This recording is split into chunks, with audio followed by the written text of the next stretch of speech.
guys, good morning. So today guys ay cutting so today we have fresh tuna. So ito guys, minarinate ko na siya, kakainin ni Mr. kasi ito yung gusto niya kainin for lunch. Although na ginawa ko na siya ng fried rice, so ayaw niya kainin kasi dumating yung order niya na tuna. So gumawa ako nito ng fried rice. Supposed to be ito yung kakainin niya na lunch, but ayaw niya. So I'm just gonna put this in the fridge para hindi siya masira. And me and friends kumain na. We eat the paksiw na bangos. And I have more tuna here. So gagawin ko to siyang sashimi. And then may na-slice na ako dito. So ito yung parang yung parang stir fry lang. Na easy fry, parang quick fry, yun, ganun, quick fry. So, and then, I have the skin here. So, gagawin ko yung chicharon, pero alisin ko to yung black spot na, black thing na yan. So, ayan. But, pag tinamad ako, hindi ko na gagawin. So, ito, inaano ko sa, minamanipis ko na paghiwa kasi gusto ko yung medyo crispy. Ayan, kasi para hindi masayang. And, ito yung ano ko lang yan, yung as I said, gawin ko siyang quick fry lang kasi yun ang gusto niya. Ayaw ng overcook na sa tuna, sa pagluto ng tuna, ayaw niya ng overcook. So quick fry lang yan siya guys.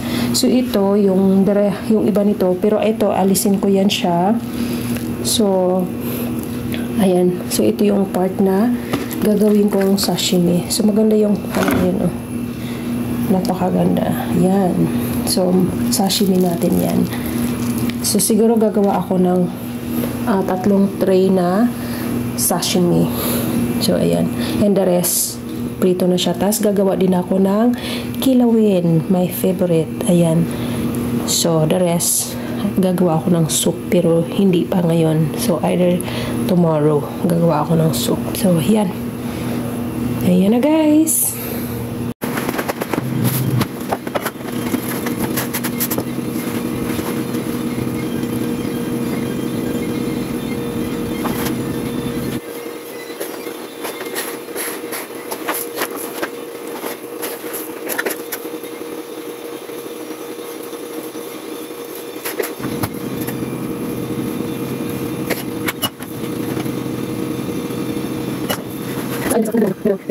Sashimi. Ayan.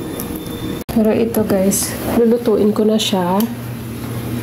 So ito yung quick lang yan.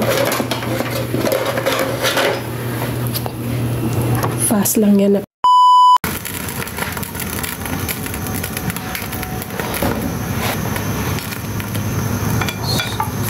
Lulutuin ko yung garlic muna. Kasi yung isda, sobrang bilis lang talaga yan na pagluto.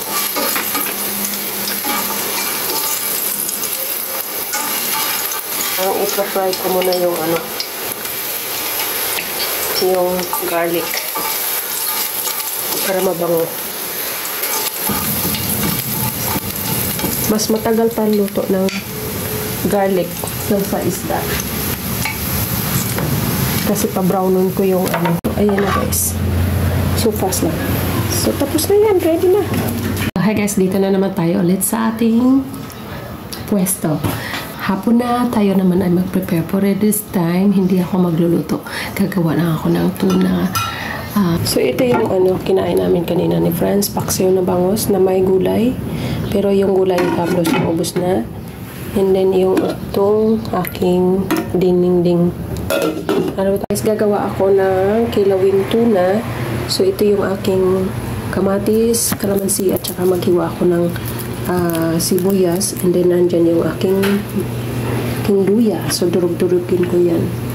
At saka nilagyan ko na yun ng pepper, patis, at saka nilagyan ko ng flakes. Kasi wala akong maanghang na something. So maghanap ako ng wala kasi akong siling labuyo, kaya yung ilalagay ko yung na lang, yung siling panigang. Ayan. So, yan ang aking ulam for tonight. Ito na ang aking kilawing tuna, guys. Let's eat!